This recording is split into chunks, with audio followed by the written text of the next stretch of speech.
पीले दांतों वाली बहू। पीले दांत वाली बहू। रंजना कभी ब्रश नहीं करती थी।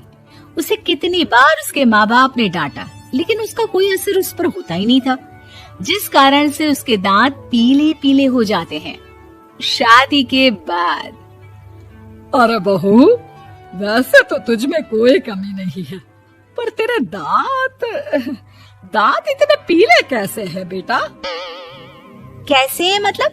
कोई सर्जरी थोड़ी ना कराइए। वो तो क्या नाम, मैं ब्रश नहीं करती थी तो पीले हो गए। अब क्या करूं? आप कहे तो लाल करवा लूं या फिर काले? यार ये क्या है, क्यों माँ से लड़ रही हो? लड़ रही हूँ? अरे मैं लड़ रही हूँ या ये बोल रही है कि दांत पीले हैं, पीले। अरे तपस्या थोड़ी ना की है इन्हें पीले करने के लिए। बकायदा ब्रश नहीं किया है 20 साल तक, तब जाकर। छी, कैसी बात कर रही हो? ये उस वक्त तो पीले नहीं थे जब हम लोग तुम्हें देखने आए थे। अरे तब साफ करवा लिया होगा डेंटिस्ट के पास जाकर। अब देखो कैसे पीले पीले लग रहे हैं। रंजना सास की तरफ गुस्से से देखती है। फिर शुरू हो गई पीले पीले पीले। अरे पीले तो तब भी थे जब मेरे हाथ का रसगुल्ला उड़ा उड़ा कर खा रही थी और बोल रही थी, लड़की नहीं गुणों का खजाना दे रहे भाई साहब आप। खैर, अब वो लोग करते भी तो क्या करते, पीले दांत वाली बहू पल्ले पड़ी थी तो झेलना तो था ही। एक दिन कीर्तन में रंजना गाना गा रही थी।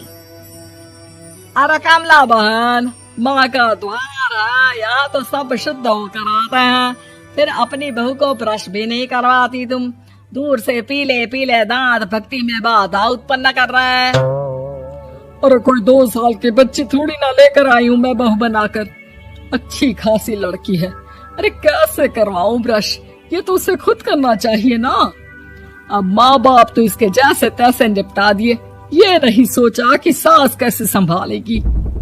सास बहू को लेकर घर आ जाती है, लेकिन सोच लेती है कि अब इसे लेकर कहीं नहीं जाएगी।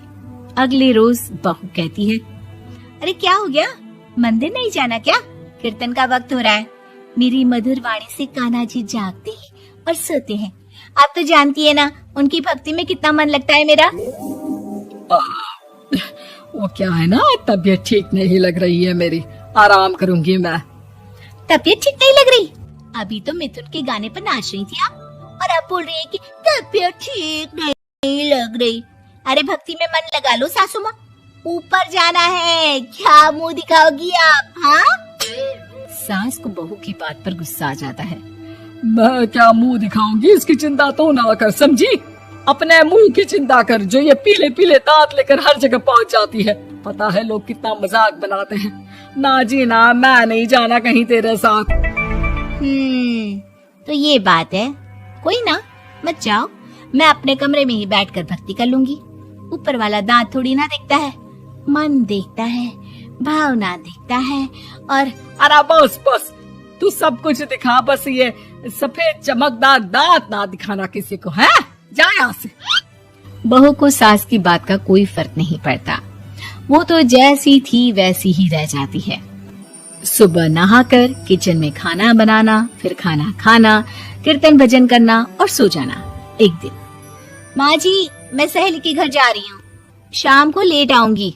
हाँ हाँ तो जाना, मैंने कौन सा तेरी आरती करनी है घर पर बैठकर। रंजना सहेली के घर जाती है, जहाँ वो पार्टी में जाने की तैयारी कर रही होती है। अरे शिखा, कहाँ जाने की तैयारी कर रही है? मैं गलत वक्त पर आ गई क्या? अरे नहीं यार, उल्टा सही वक्त पर आई है। मैंने ये साड़ी और ज्वेलरी निकाली है यार, शाम को इनके ऑफिस की एक पार्टी में जाना है। बताना कैसा लग रहा है ये सब? नहीं यार, इस ड्रेस के साथ तो वो वाली ज्वेलरी अच्छी लगेगी। हाँ हाँ सही बोल रही है, मैंने ध्यान ही नहीं दिया। वैसे तो हमेशा से मस्त फैशन सेंस रखती है। तो बड़ा जाती होगी ना पति के साथ पार्टी में। रंजना कुछ नहीं बोलती, बस सोचती है कि यार काश ये बात सही हो जाती, पर मैं क्यों नहीं जाती पार्टी में? क्या इन लोगों की कोई पार्टी होती नहीं होगी? रंजना घर आती है और रात में पति से सवाल करती है, एक बात बताइए, आप मुझे किसी पार्टी में क्यों नहीं ले जाते? क्या आपकी यहाँ ऑफिस में पार्टी नहीं होती? पति बेचारा